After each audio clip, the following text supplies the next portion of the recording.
Check out this discussion between Stingray and Kaleb. Okay, so I think I need to make this clear. I don't think that map is accurate. I don't think that we have an accurate flat Earth map, therefore. So there you are. Kaleb has fully admitted that there is no accurate flat Earth map, meaning because a flat Earth map can never be accurate. Therefore, like the shapes, the sizes, I don't think that that's accurate. As well as that is an azimuthal equidistant projection, right? Okay. You understand the projection of the Gleason map is also based on the azimuthal projection. Yeah. So both of them are unwrapped globes. So I don't think that they're accurate. I think that we need to take cartographers and remap the Earth, assuming it's flat. But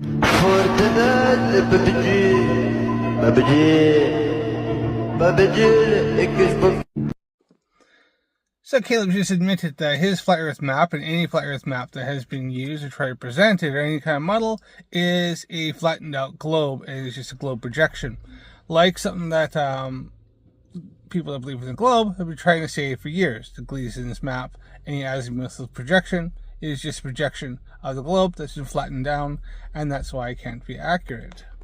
As for his whole thing about we don't know the distances, well, that's not right. And the fact is that he said that we should get cartographers to remap the globe, assuming it's flat. But there's a problem with that, because if you try to assume it's flat and try to map it out, it's inaccurate. He just admitted that.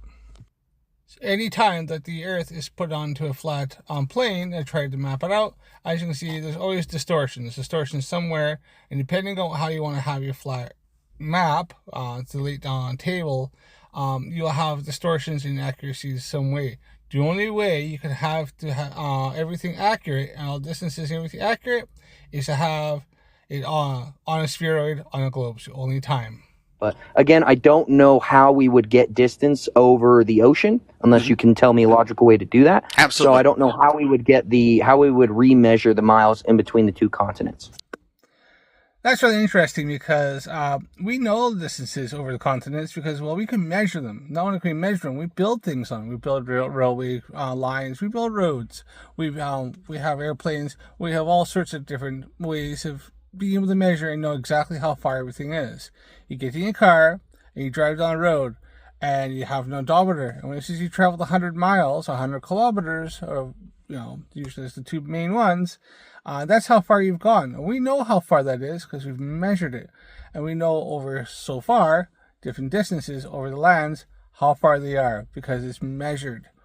Your odometer in your car has a accuracy of within a certain margin it knows how far that vehicle has drove. That's why you know when you look at your odometer and it says you've got 100,000 miles, you have gone about pretty damn close to 100,000 miles. And that's just because we have all the stuff to be able to measure this.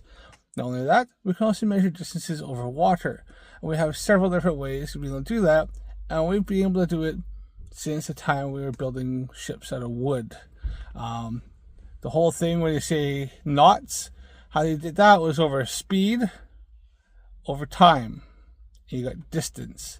And they did that with knots. And knots, they had rope, they had segments of so long, and they put it let it go out into the water as you went along.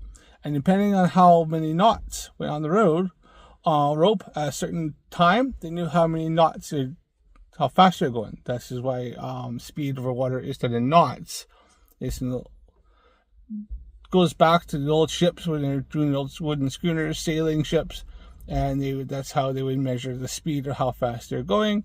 And then through that speed, then they'd also know the time, then they know how far they've gone within the time. And it's called speed, distance, speed, time equals distance. It's not a hard calculation, Kaleb. I'm sure you probably know this, or if you don't, you need to get better educated. Through that, we're actually able to calculate nautical miles. And with that, we're able to measure nautical miles and distances and be able to map out the continents and map out the oceans. This has been done for hundreds of years. And here's the calculations here. We also have undersea cables, which we know very accurately how long they are, because they're very, very expensive and you need to know exactly how long they are. So we actually know from continent to continent across the oceans how long these are. 1858, there's 2 steam-powered battleships that connected to cable. It was the first cable for communications across the Atlantic Ocean. They knew exactly how long they were. They measured out, and we've been able to do this over time and different cables as we upgraded telecommunications, and it's very precisely, accurately measured. We also have GPS, which is satellites orbiting around the Earth, and they map out the land. And using the GPS, you can use your GPS receiver and know exactly your distances to very high accuracy within meters or feet. But even their domestic GPS systems are, while they're very accurate, there's even much more accurate systems that we use for mapping with a high degree of accuracy within very, very small margin of error. And you can look this up very easily. It only took maybe about 5-10 minute Google search and a bit of looking through things and reading, which flerfs don't like to do, but you can see that GPS is definitely something that uses satellites and they know exactly where they are, and within that triangulation we can figure out the distances and accurate positions. This is done over water and over land, and it's something we've been able to do for decades now, and it only keeps getting better and better and more accurate. And in fact, they use satellites even starting to map the ocean floor, the floor within about 10 miles. So as you can look over here, this is how ships use different systems and different ways of using GPS to navigate across the oceans with a high degree of accuracy. And because using modern GPS and the high degree accuracy we can now get from that is actually helping to save ship companies time and money because of how accurate you can get for the distances.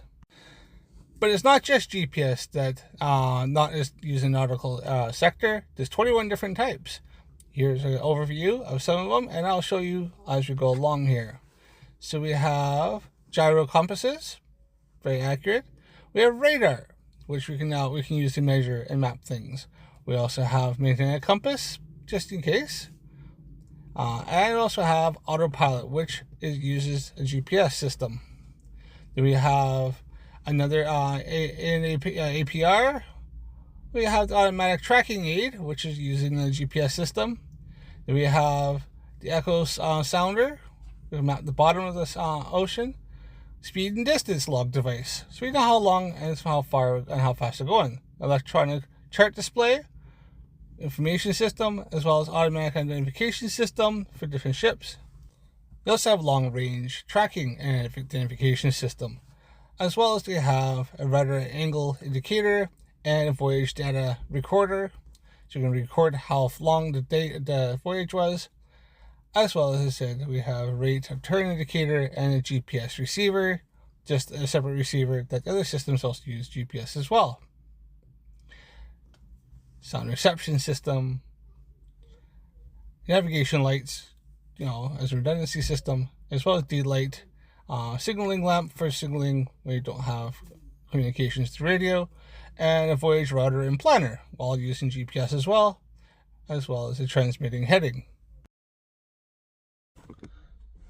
So using nautical navigation, we have actually several different systems, especially what modern ships use, but even back in the day when the older ships, they're still able to use different devices like sextants, as well as other charts and stuff like that. They were done very, very accurately. If they weren't done accurate, then you had ships running aground, and you had ships hitting things like coral reefs and stuff like that, which then was very bad for the ship, as things would tend to end very poorly, especially when you had old wooden ships, and even metal ships, i.e. the Titanic, in which they were able to then, when they knew they were off course by using the knowledge in the charts. And even now these days, how often do you hear a ship that actually has that many problems? You get the odd one here and there, and that's usually down to a human error. But we have so many different systems now. We know exactly how big the Earth is. We know how big the oceans are. We're able to map them. We've mapped them for hundreds of years. and they only get more and more accurate, where not only can we map where the coastlines are, or how big the oceans are, but now we're getting to a high degree of accuracy for the ocean floor, and to know where things are and how things change. So Kaleb, you need to do better research, or do any research whatsoever, because we do know how big the planet is, and we do know it is a globe. We've proved it, we've measured it, and we are able to accurately determine where everything is and know the distances.